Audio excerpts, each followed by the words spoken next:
नमस्कार। आज हम बात करेंगे प्राचीन भारत के पहले महान साम्राज्य मगध की। ये कहानी है इस बात की कि कैसे कई राज्यों के बीच से एक राज्य निकला और देखते ही देखते सब पर छा गया। तो आज का हमारा सफर कुछ ऐसा रहेगा। हम शुरुआत करेंगे कि एक राज्य बनता कैसे है, उसकी रेसिपी क्या है। फिर हम 16 महाजनपदों के उस दौर में चलेंगे और देखेंगे कि कैसे मगध उन सबसे ऊपर उठा। और आखिर में हम मगध के उस खास विनिंग फॉर्मूला को समझेंगे जिसने उसे अनबीटेबल बना दिया। ठीक है, तो चलिए शुरू करते हैं बिल्कुल बेसिक से। आखिर वो कौन सी चीजें थीं, वो कौन से इंग्रेडिएंट्स थे जिन्होंने एक राज्य को बनाना मुमकिन किया? सोचिए जरा, ये एक बहुत बड़ा सवाल है। उस समय के लोगों ने कबीलों में बटे समाज को एक मजबूत संगठित राज्य में कैसे बदला होगा? आइए पता लगाते हैं।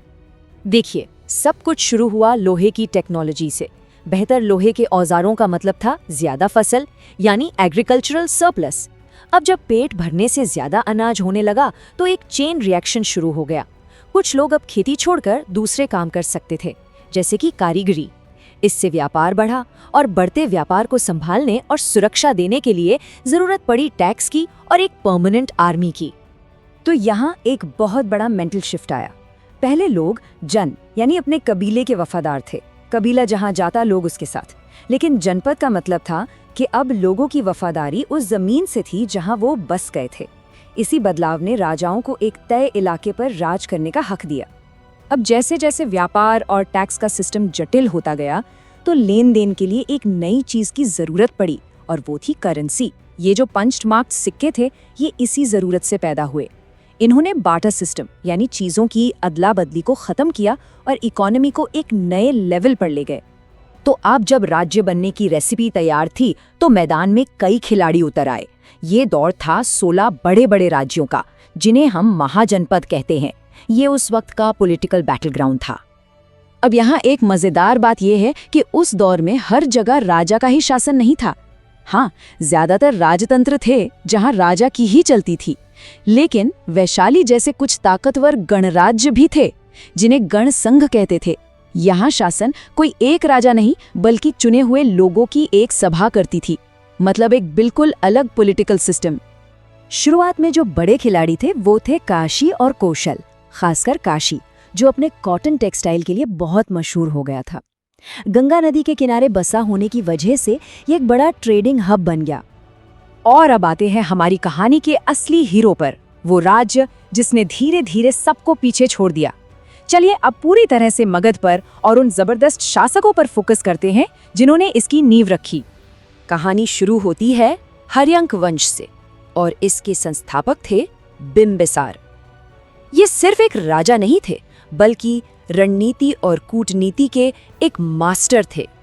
और बिम्बिसार का तरीका देखिए कितना स्मार्ट था। उन्होंने शादियों का इस्तेमाल किया, लेकिन सिर्फ शांति के लिए नहीं, बल्कि अपने राज्य को बढ़ाने के लिए। कौशल की राजकुमारी से शादी की तो दहेज में अमीर काशी का पूरा इलाका मिल गया। वैशाली के लिच्छवियों से रिश्ता जोड़ा तो नॉर्थ का बॉर्डर सेफ हो गया। ये एक मास्टर स्ट्रोक था। बिम्बिसार के बाद आया उनका बेटा अजात शत्रु, और इसका अंदाज अपने पिता से बिल्कुल उल्टा था। वो कूटनीति में नहीं बल्कि सीधी लड़ाई में विश्वास रखता था। उसने अपने पिता को ही कैद करके सत्ता हथिया ली और फिर ताकतवर वैशाली गणराज्य को जीतने के लिए 1-2 साल नहीं, पूरे 16 साल तक जंग लड़ी। तो चलिए अब कहानी के क्लाइमैक्स की ओर बढ़ते हैं। मगध की ये कहानी अपने शिखर पर पहुंचती है नंद वंश के साथ, जिन्होंने मगध को एक छोटे मोटे राज्य से एक असली साम्राज्य में बदल दिया। महापद्मनंद के आने के बाद मगध सिर्फ एक ताकतवर राज्य नहीं रहा, उन्होंने एक साम्राज्य की नींव रखी। मतलब एक सेंट्रलाइज्ड सरकार, एक ऑर्गेनाइज्ड टैक्स सिस्टम और एक बहुत बड़ी सेना जो सीधे राजा के कंट्रोल में थी। इसीलिए उन्हें भारत का पहला एम्पायर बिल्डर कहा जाता है। तो नंदों की इस जबरदस्त ताकत का राज क्या था? उनकी विशाल सेना। ग्रीक इतिहासकार बताते हैं कि नंद सेना में 2 लाख पैदल सैनिक थे, 60,000 घुड़सवार और 6,000 जंगी हाथी। ये कोई छोटी मोटी फौज नहीं थी।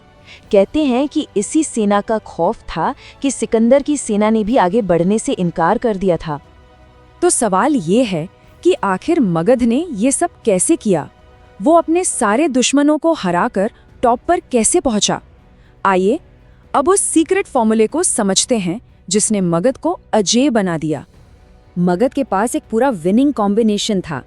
देखिए, उनकी राजधानियां बिल्कुल सुरक्षित थीं, उनके पास हथियारों और खेती के लिए भरपूर लोहा था, जमीन इतनी उपजाऊ थी कि खाने की कोई कमी नहीं थी, और उनका कल्चर ऐसा था जो महत्वाकांक्षी शासकों को आगे बढ़ने का मौका देता था। जरा उनकी राजधानियों की लोकेशन देखिए। पहली राजधानी राजगीर 5 पहाड़ियों से घिरी थी, एक नेचुरल किला।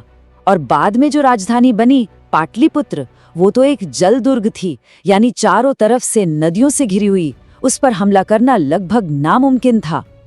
लोहे पर कंट्रोल शायद मगध का सबसे बड़ा तुरुप का इक्का था। इससे उन्हें बेहतर हथियार भी मिले और खेती के लिए बेहतर औजार भी। मतलब वो जंग के मैदान में भी आगे थे और खेत में भी, और इसी से पैसा और ताकत दोनों आते गए। और आखिर में एक बहुत ही यूनिक कल्चरल फैक्टर था। मगध मेन वैदिक इलाके से थोड़ा हटकर था, इसलिए वहां का समाज उतना रूढ़िवादी नहीं था। ये सोच ज्यादा हावी नहीं थी कि राजा सिर्फ क्षत्रिय ही बन सकता है। इसी वजह से महापद नंद जैसे काबिल और महत्वाकांक्षी लीडर्स को, चाहे वो किसी भी वंश के हों, ऊपर आने और राज करने का मौका मिला।